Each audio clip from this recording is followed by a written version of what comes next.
On tonight's episode, we talk about My Big Fat Greek Wedding 3. And other pop culture news from the week.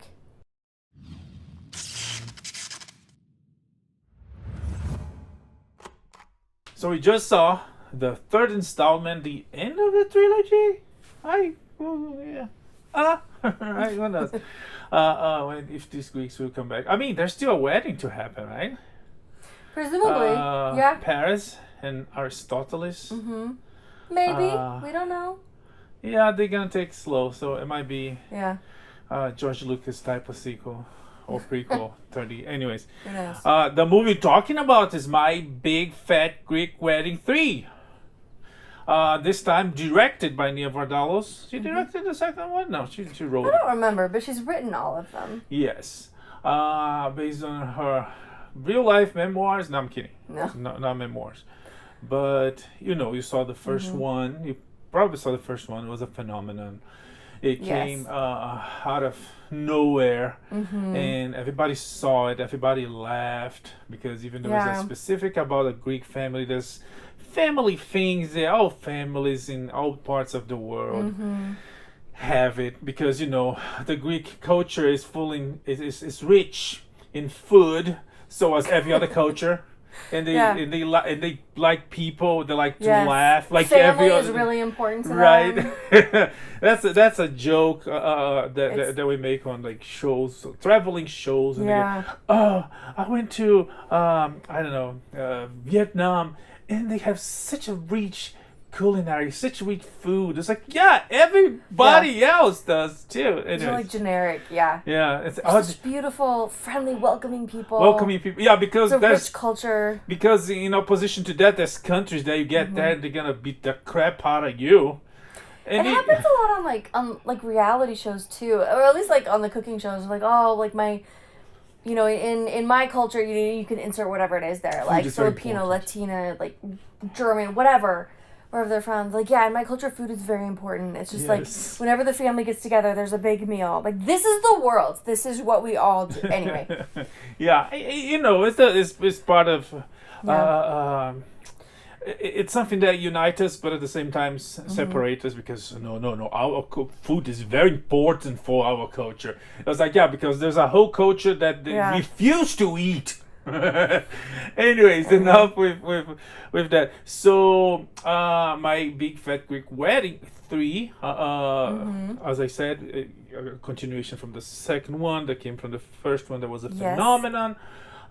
Produced by Tom Hanks and Rita Wilson were still involved. A couple that ended up producing all of them. Nia Vardalos started producing. I think on the second one she produced 2, and this one she produces, writes, directs, and it's family. Even though the first one was PG, and then came the second and the third one at PG-13, but it's I don't know, it's a very mild PG-13. Yeah, a good PG-13. So so the first one's a phenomenon. That came the second one, and now the third one. Yep. That. This is how sequels work. And then I don't know. The first Star Wars was the fourth. Actually, that's a really good point. Like some of the greatest films of all time. Yeah. Chronology. Yeah. Let's just start from the middle. Yes. Anyways, so on this third one, that works ways of ending, but at the same time not ending. I'm not gonna tell the end, but it's a very interesting. It's very fun installment. It was good to see some of these characters. I would say all of those characters back. Yeah. And there's new ones, new good additions, and funny.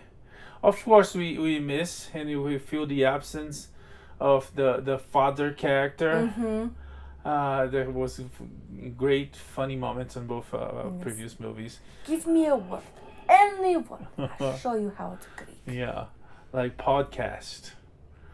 Pod comes from the Greek word big aphora, and cast means to talk. So we talk on top of the. Anyways. Yeah. There you go. There you go. Anyways, so we felt his absence, but because the character died on the movie, but he passed away in real life, so it was not even possible to have him back.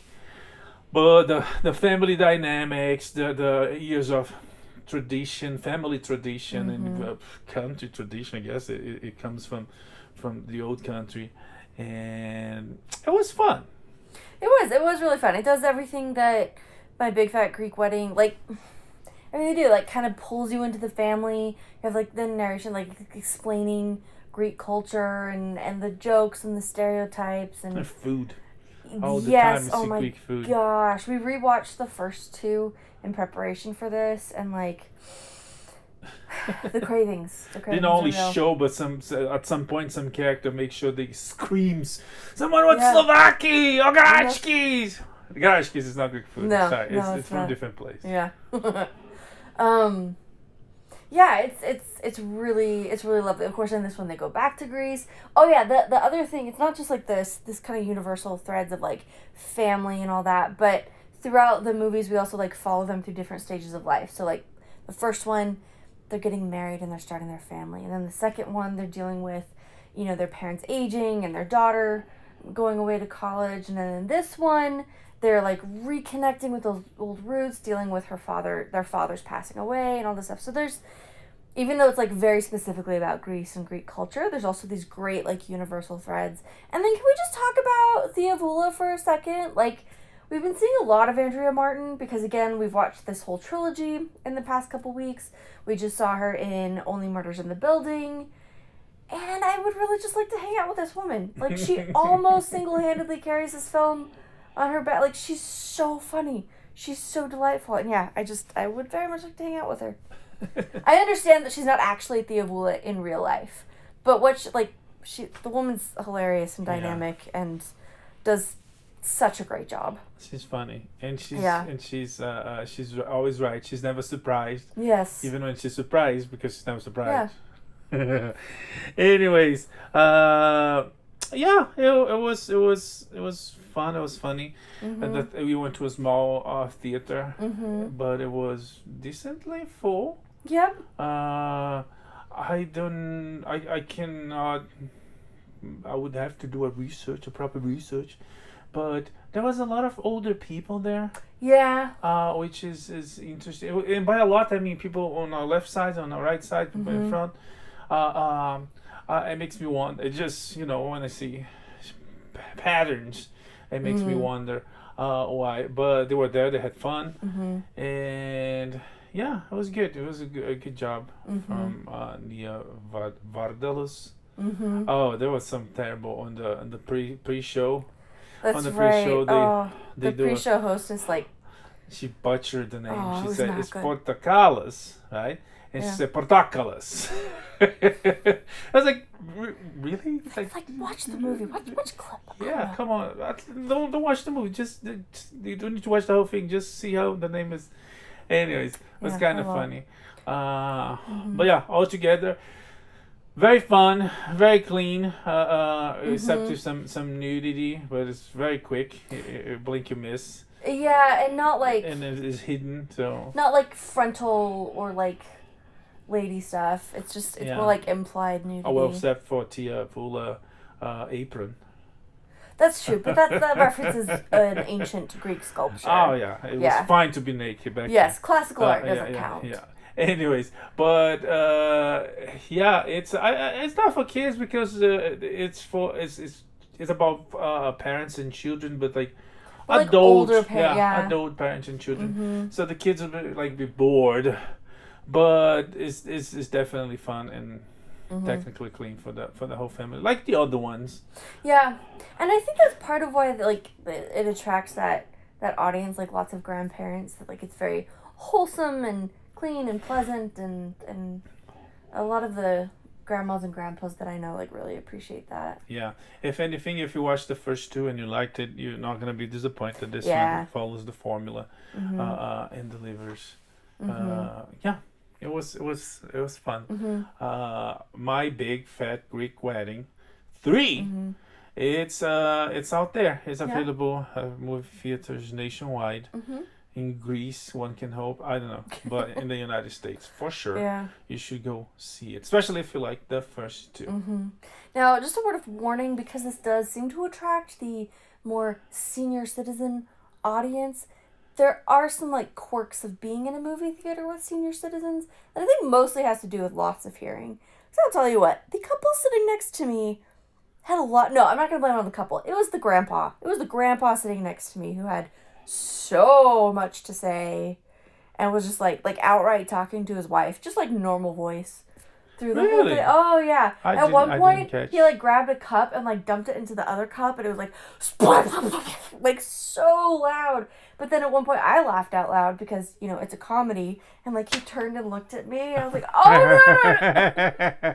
How could you? How dare you, young woman? Yeah. Anyway, so just be I'm going to call your father. I just remember the time we went to see Quiet Place, and there's that couple in front of us, like, narrating, describing the whole movie to each other. Is it Quiet Place? I don't know. Yeah. I remember the couple. Well, it was just really funny because it's Quiet Place, right? There's, like, very little sound in this movie, so you could hear them the whole time, like, describing the very obvious details to each other to, like, keep each other up to speed. It was very cute. It's just a quirk of old people in movie theaters. I didn't hear anything. I guess you had to be close to him. Oh, yeah. We were real close. Also, no respect for the armrest. Fun fact. Oh. What? He monopolized? Or what? Well, like, I had the armrest first. I was there first. I had dibs. Didn't bother him.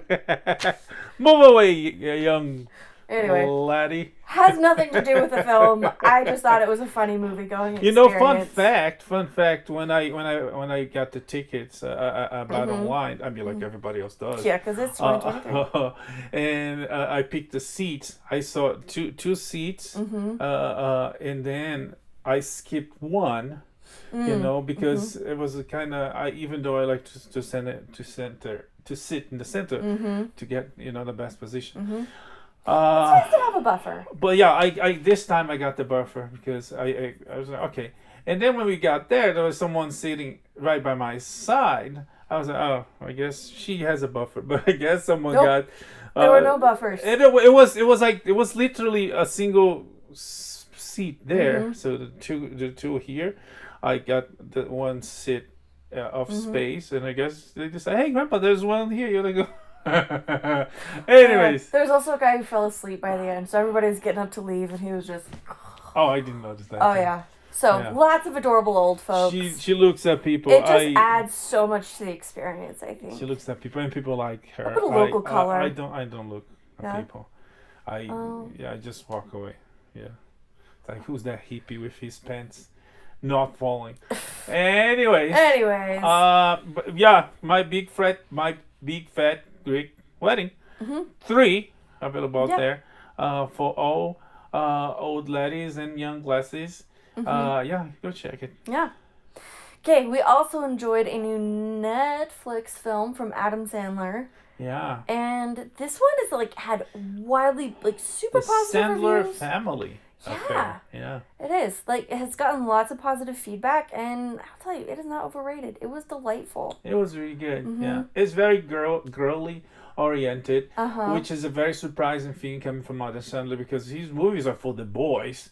99% of his movies are, you know, with the jokes with farts and penises and balls and, you know, since the way back in the day. And just like him and John Turturro broing out. In this one, a little dash of Rob Schneider. This one, I guess, is on signs of time, signs of age. You know, he's growing up. He's a father of teenagers, and he made a movie for teenagers, where I think he only screams, you know, like, "What you doing?" He screams all the time. He only screams like barely once. It's true. Yeah. It's true. So, to be clear, the film is You Are So Not Invited to My Bat Mitzvah.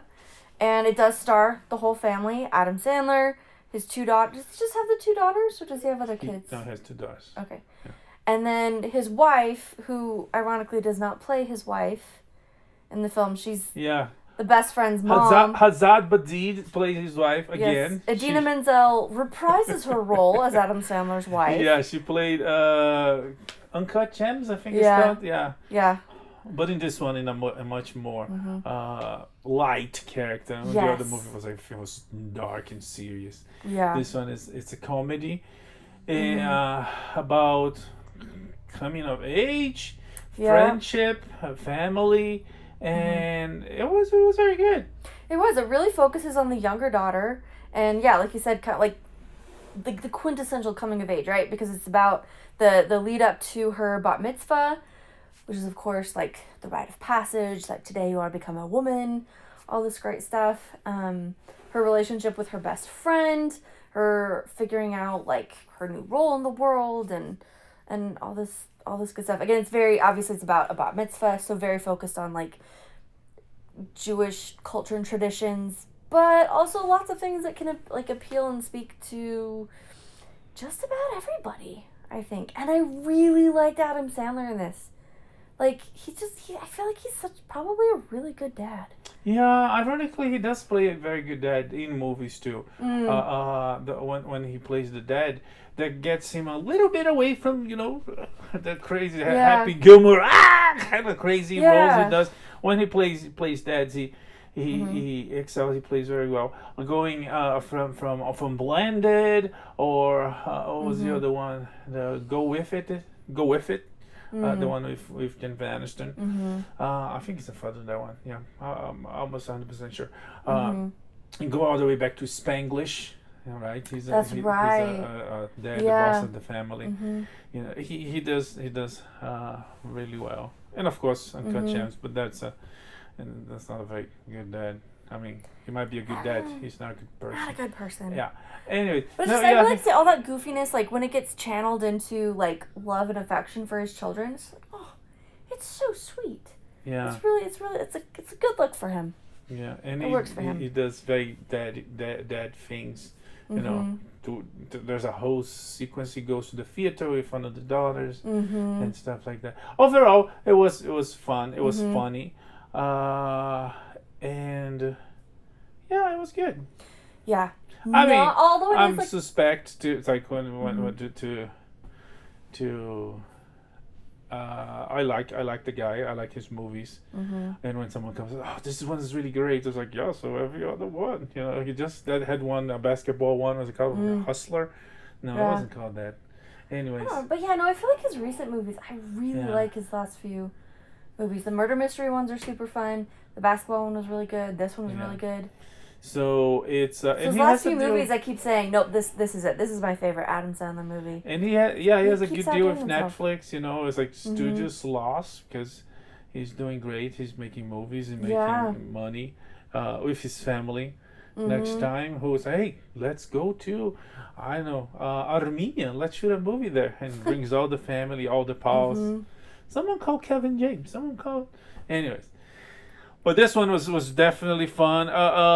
Again, a surprise. Not that it's good, but a surprise because it's very, very for the girls. I think girls would like more than some other Adam Sandler movies.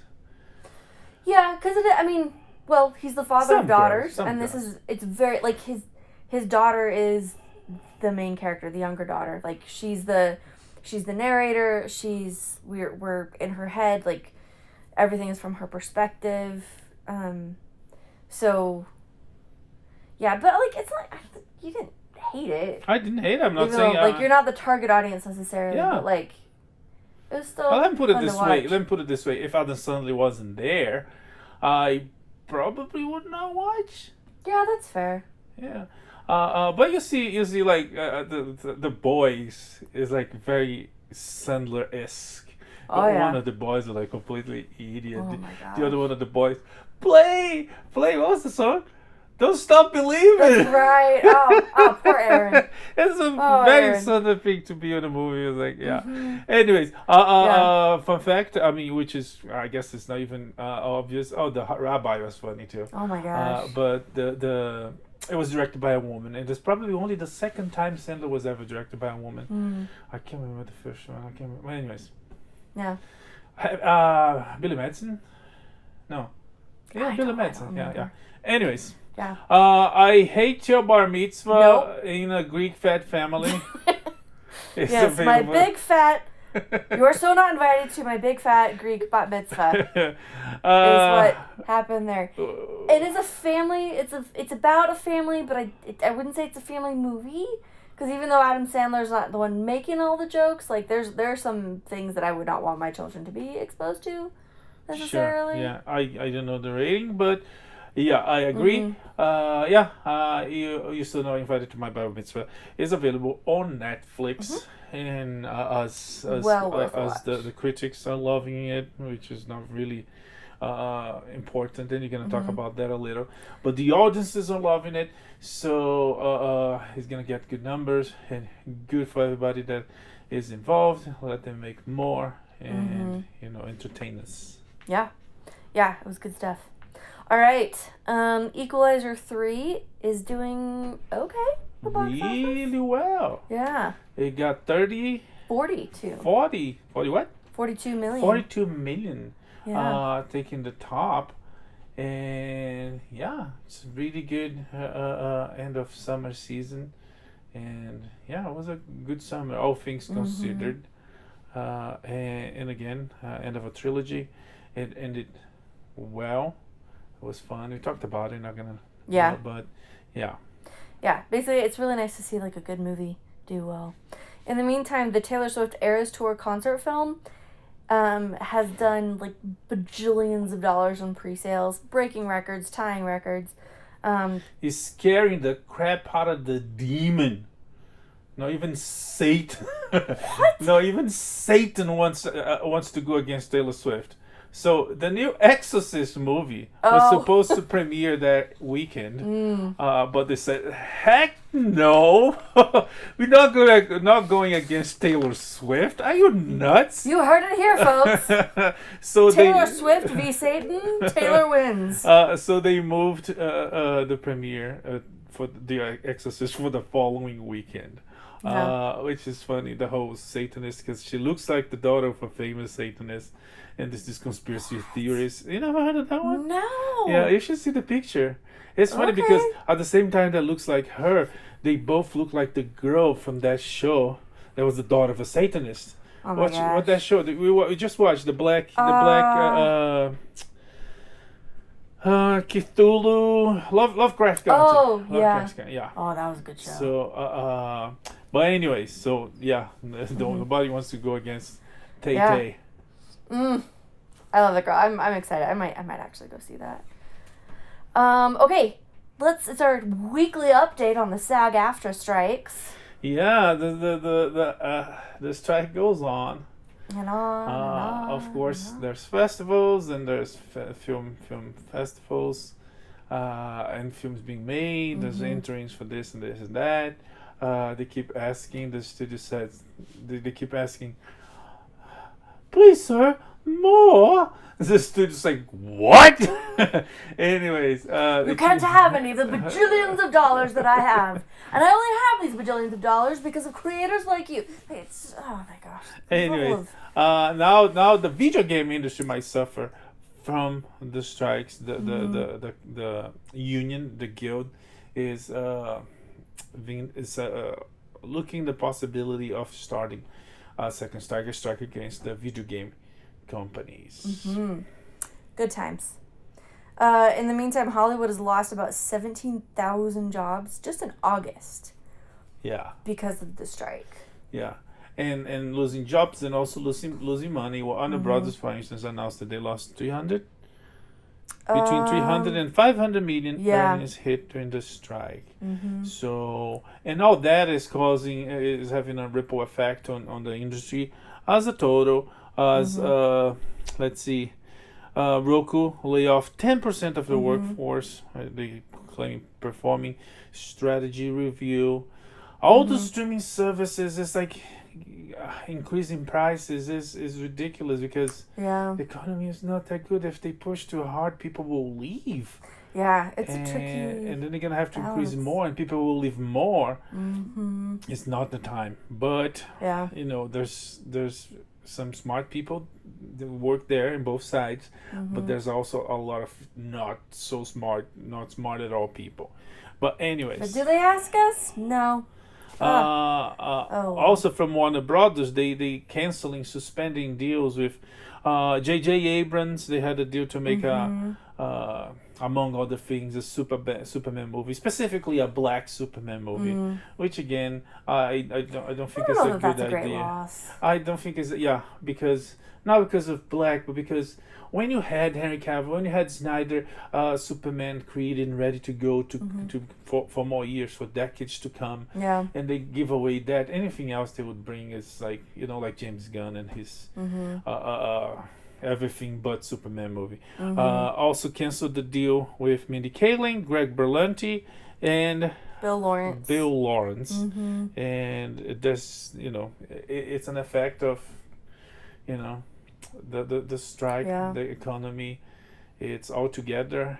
The industry is suffering. Yes. But just to remain with Warner Brothers, the David Zaslav, the CEO of the company, said this week, among all the things, that Harry Potter and Lord of the Rings, they still being underused. So I guess we would expect more. And they already mentioned the desire of making more.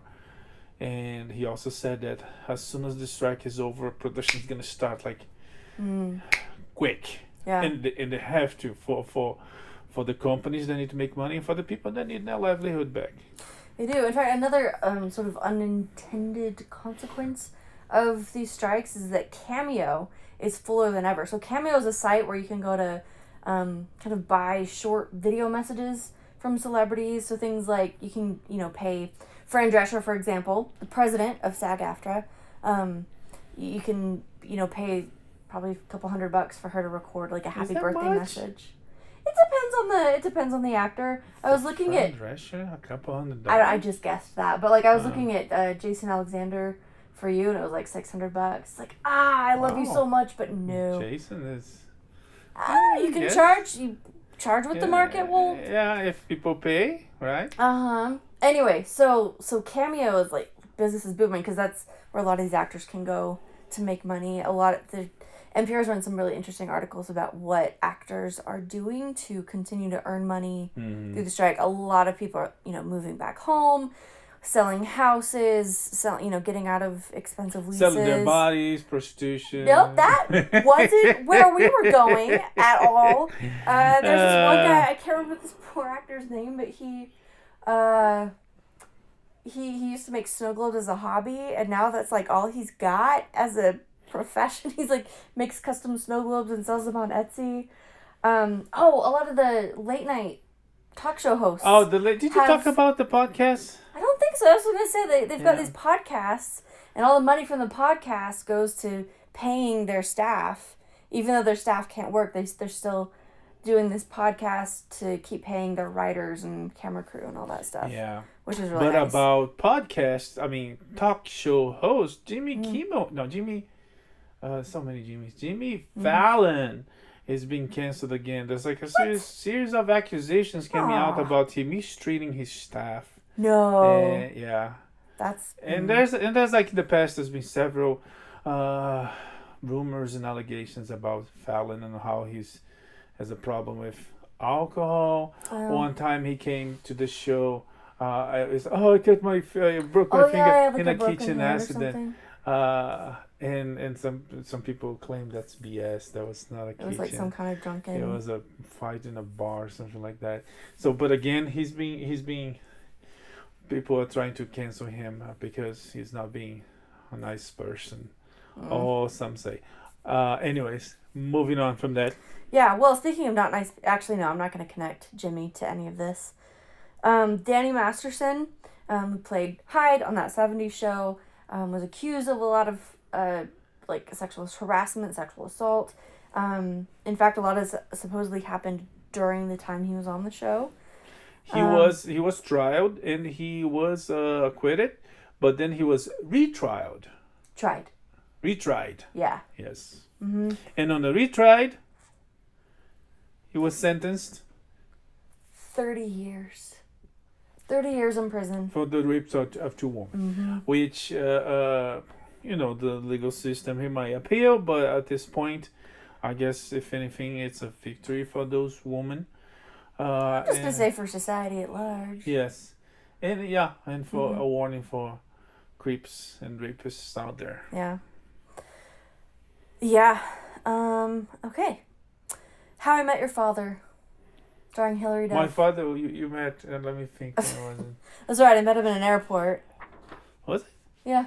Okay. Yeah, you came to pick me up at the airport. Yeah. But How I Met Your Father, the show's spin-off sequel of How I Met Your Mother,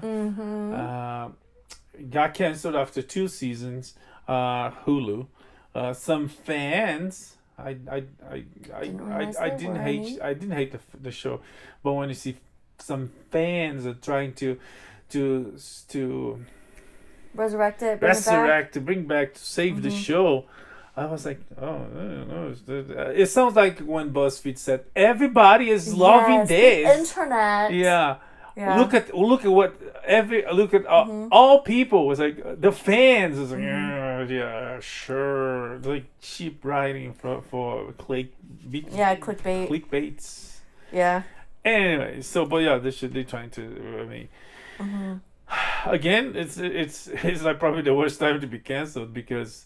Not that there's a good time to be canceled, but it's not like there's other work for them to. Yeah, and you can save it's like everybody is like canceling shows because of the strike.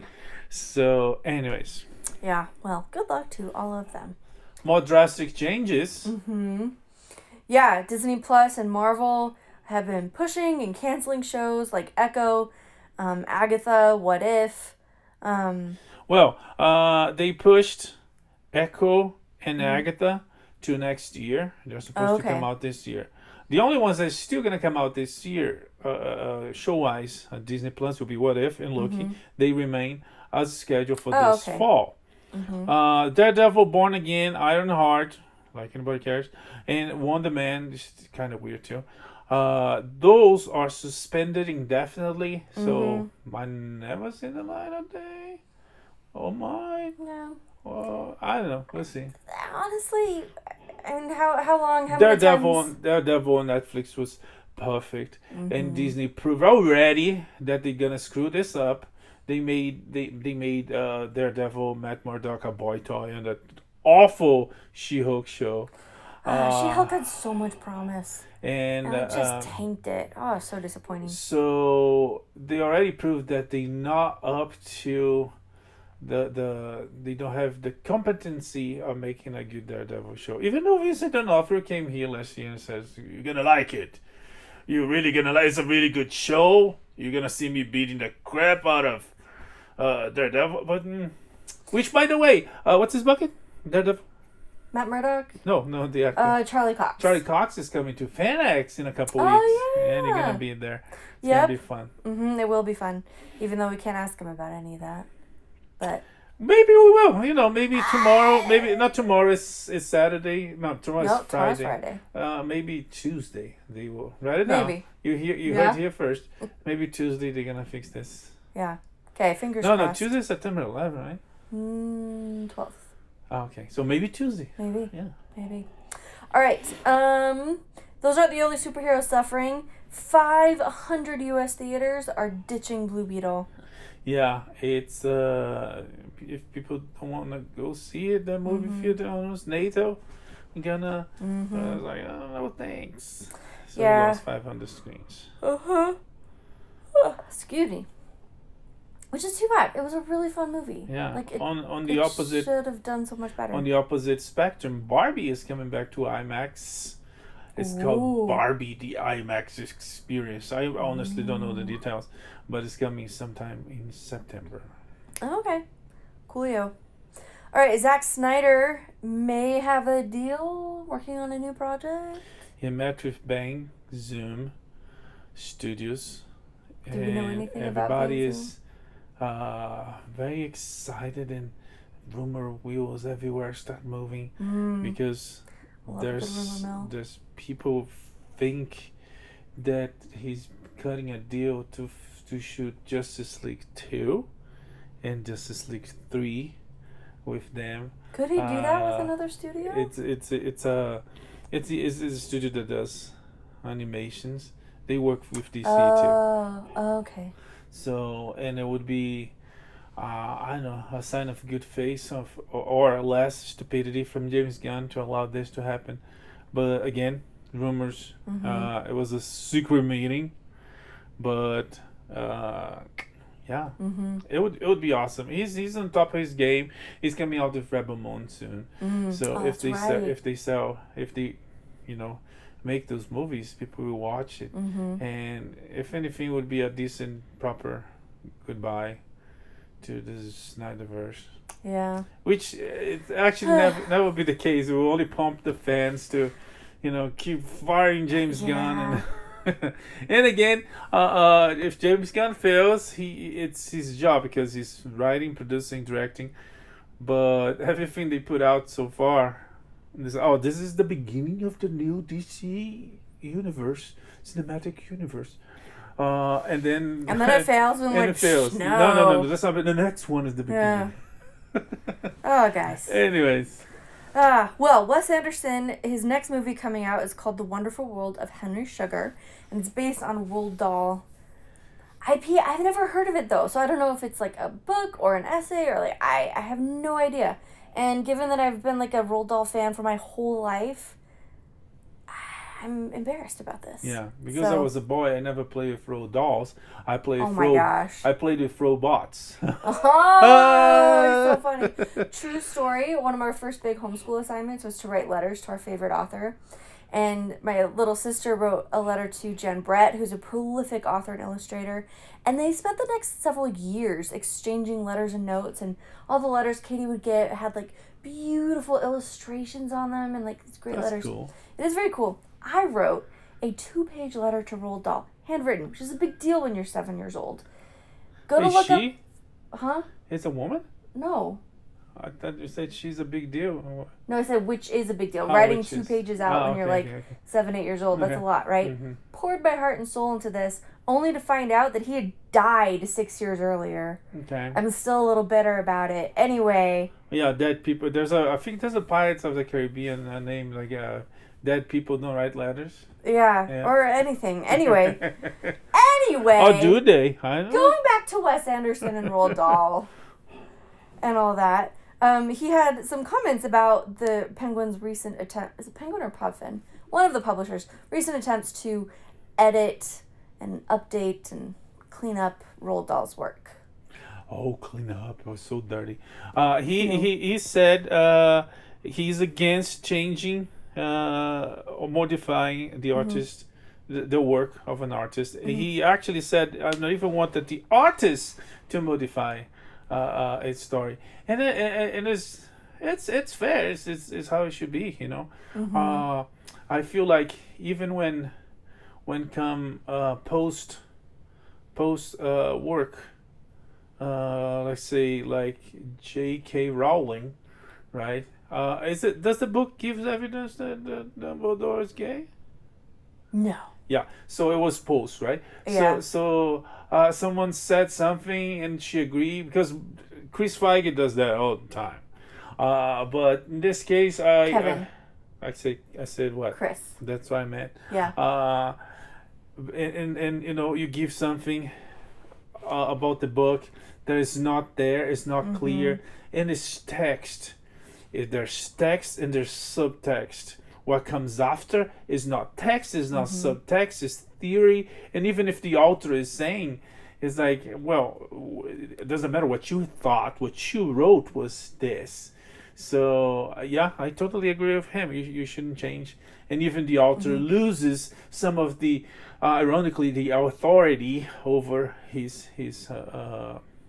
work. And this too, so this one, with Roald Dahl in particular, his work is not terribly sensitive. Not all of it has aged super well. Or rather, that's all the thing he about... He used, like, very blunt, like, impolite language. It's very much his type. For example, talking about, like, fat people. What you would call it today being very fat-phobic. Anyway, we're reading Roald Dahl novels aloud to our kids this year for our homeschool, like, literature focus, and like we just talk about it, like when we get there. when we encounter that tricky language, or language that, like, maybe I don't want my kids to talk to somebody else that way. I'm just like, hey, is that very polite? No, it's not. Like, yeah. The edits are stupid. There are ways around this. And, like, the edits weren't even good. Like, calling Augustus Gloop enormous instead of fat. I'm just going to say, as a fat person, that word is not any better. It doesn't make me feel warm or fuzzy or confident in myself. Like, it's still... Yeah. Anyway, so I'm with you, Wes Anderson. For so many reasons, censorship or changing editing, it's stupid. It's dumb. Mm-hmm. Also because it's a piece of art is a reflect of its time. You know, if now we decide, oh, this is not cool, it's like, whatever. Back then, it was fine, and we lose an opportunity to understand and to see, like, where we came from, and to edit. This work is a time capsule and, like, a piece of that time. If we start editing things to be better and accepted to our times, one of these days a moron can come and edit my Kampf, Hitler's book, into being accepted these days. It's the same stupid logic. But anyways, I see this among Star Trek fans. Star Trek has had a huge resurgence. No, Paramount. No Star Trek. Yes, Star Trek. Always Star Trek. There are a lot of new fans coming on board. And we're running out of time. And they said, we got 10 minutes, dude. I'm kidding. Star Trek is a masterpiece, and I freaking love it. So, but anyway, with, like, new fans coming on board, people are watching the original series again. This, like, 60-year-old work, and stuff that was revolutionary back then looks rough now. Like, coming from modern eyes, the show was, like, super sexist. But, like, at that time, it was a big deal. And so there are some fans who complain, like, why do we like this? This isn't great. But then the older fans come in and be like, well, like, you gotta understand, this shows us, like, how far we've come and what we've accomplished, and reminds us, like, why feminism is important. Like, if that was a big deal back then, like, let's just recognize. Anyway, that time capsule reflect of how it was in the past. It shows us how it was in the past, and reminds us that, like, there were things that were, like, serious issues, like women not being taken seriously, and racism, like, all this other stuff. And when we edit that out of our art and our literature, it gets edited out of our history, too. And that's not a good thing. Yeah. Also, Star Trek's awesome. And also, it also is so sad because in the majority of times, the people that want to go and reshape, change, re-edit the past is usually a minority, Mm-hmm. And by minority, I'm not saying I'm against minorities, but I'm against this type of minorities because, one person realized that, there was something bad about these 60 shows and I'm going to cancel. It's, when the majority that made the show a thing, that loved the show and who loved the show, mm-hmm. It's like, hey, we get it. We still love it, Mm-hmm. Anyways, same thing with the book, same thing with everything else. But talking about Star Trek, mm-hmm. tomorrow or today, September 8th, to be clear, is First Contact Day. Nope. I know it's not. Okay. But it's Star Trek Day? It's Star Trek Day, yeah. So September 8th is the day that Star Trek first debuted on television with... Oh, shoot. I just forgot the name of the episode. It's gone, but it's the one... It was the pilot. Point. Nope. Oh, my gosh. It's like you're trying. You're pushing the buttons on purpose. Anyway, it's the one with the salt vampire. The Devil Machine. Anyway. The city on the top of the hill. So Paramount Plus is doing a whole event. It's hosted by Jerry O'Connell, who is a voice of Commander Jack Ransom on Lower Decks. And who's husband of Lieutenant Una? Number one on Star Trek. Oh, uh-huh. The Strange New Worlds. There you go. Yeah. Oh, I didn't realize they're married. They married, yes. Oh, good for him. Yeah, so they're gonna do, like, a little tribute stuff with, like, segments looking back at, like, highlights over the last 57 years of content. It'll be 50 years of the Star Trek animation, the original series animation, tributes for Discovery, because Discovery's about to start its last season. Some like sneak peeks, all that kind of stuff. So that's happening tomorrow. The content's on the website, on Paramount Plus and all that other good stuff. Yeah. All that with the coming back of Lower Decks, and they're gonna do all sorts of animations. Boimler apparently gonna go to the original Enterprise and stuff like that. I'll tell you what, if you haven't seen that original animated series, it is a blast. And they managed to get most of the original cast back to do the voices. Who didn't come back? Oh, I don't remember. I think basically all the original cast. Anyway, but because it was animated, they were able to get into some other like storylines that they couldn't do. It's like year 4? Live action. Huh? It's like year 4. I guess so, yeah. It's just more of the original series, but it's animated, so you have like more aliens, cooler planets, because they aren't constrained by like makeup and set budgets. They could just like draw a person who is a cat alien, and it's really fun. Rookies, but if anything, it was a very pioneering, another pioneering venture from Gene Roddenberry, because nowadays you have a movie and then you have all sorts of animations, sequels, animations, prequels, animations during, what Elsa was doing during Christmas, what Rapunzel was doing during Halloween and stuff like that. Nowadays it's very common. Back there it was like unthinkable. It's like doing an animation series for the anime, but you already do the anime. Yeah, it was. I never seen it. I think actually at some point I actually bought it because it was that's cool. I have to have that. I have to watch that. I never actually watched it. It's fun. And I ended up selling my entire collection, and that was part of it. Yeah. But yeah, eventually I might. If anything, it probably should be on Paramount Plus. I think so. Yeah. But anyways, what else? That's it. Oh. That's the whole shebang. Okay. So that's it for this week. We'll come back next week with more pop show.